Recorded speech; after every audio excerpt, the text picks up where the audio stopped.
Hi, I'm Dr. Robert Cohen.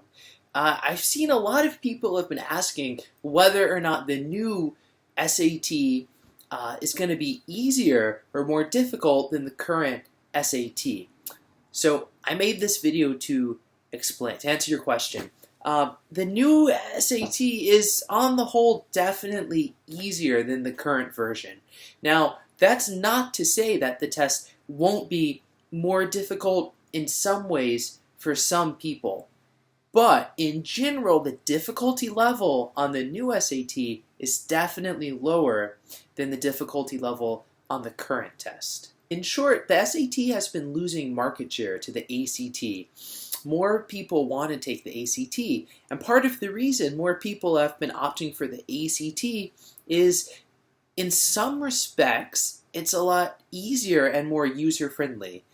Now, the new SAT basically replicates all of those features of the ACT that are more user-friendly and easier than the current SAT. Let's talk about the specifics of how the new SAT has become easier.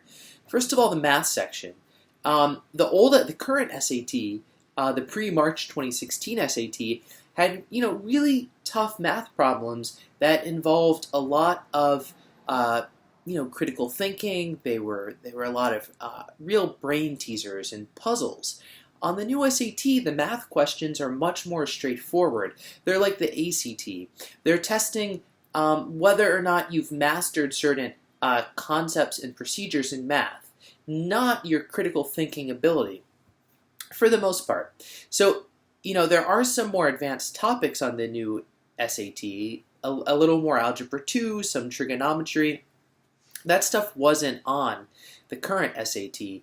That said, once you learn that specific set of topics, like trigonometry, you can do really well on the new SAT, because if you know how to do the trigonometry tests, you should be able to solve the trig problems on the exam. They're not like brain teasers or puzzles like you would see more of on the current SAT. The critical reading section has also really gone down in difficulty.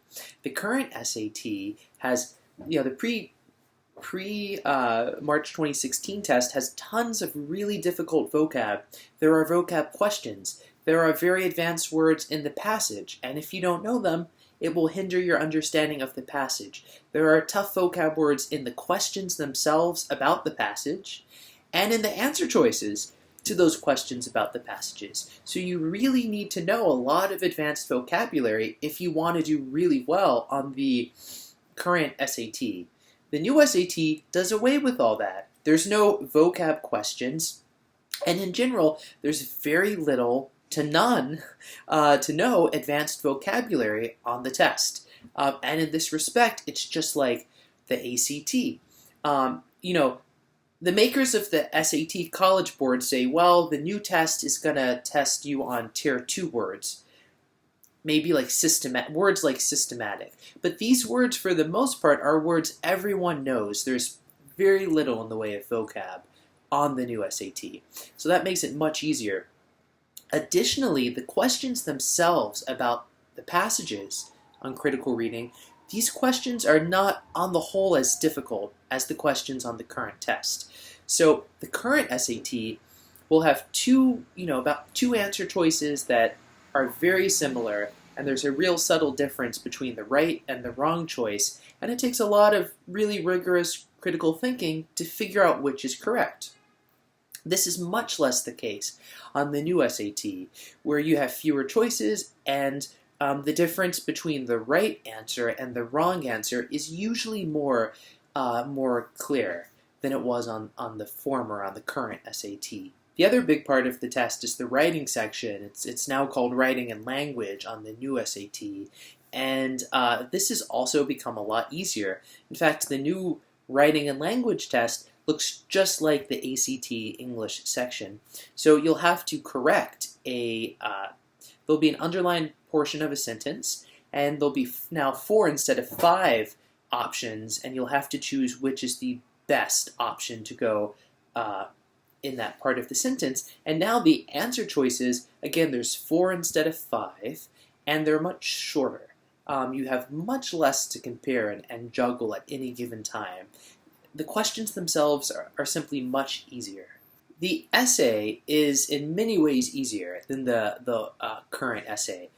It's optional to begin with, like the ACT essay. You don't have to take it. Although I would encourage, if you're taking the new SAT, please do take the essay. A lot of schools require or recommend it, and you're going to be limiting your options if you don't. So I think everyone should take it who takes the new SAT. That said, it's easier than the current essay in that the question is always the same. It will ask you to basically analyze a passage. The current essay prompt asks you to construct an argument on a random topic within 25 minutes. Now you just have to write about a passage that's given to you. It's a lot less ad lib, it's more predictable, and you have 50 minutes to work on the essay instead of 25. In terms of the format, it's also a lot more user-friendly. The current SAT has 10 sections. There's 3 reading, 3 math, 2 writing, and an experimental section.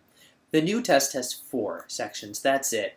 Just like the ACT. Surprise, surprise. So it's a lot more user-friendly. You also have more time per question on every section, except for writing, and that's because the questions have changed and become a lot shorter and easier to answer. So for instance, on the math section, okay, you're going to have an extra 5 seconds for every question, and you'll have an extra 13 seconds for every question on the reading section. So you always had more time on the SAT than you did on the ACT. Now you'll have even more time. As I've mentioned, on all these sections, each question has 4 answer choices instead of the current 5. So that's a big improvement. It means you can get through each question more quickly.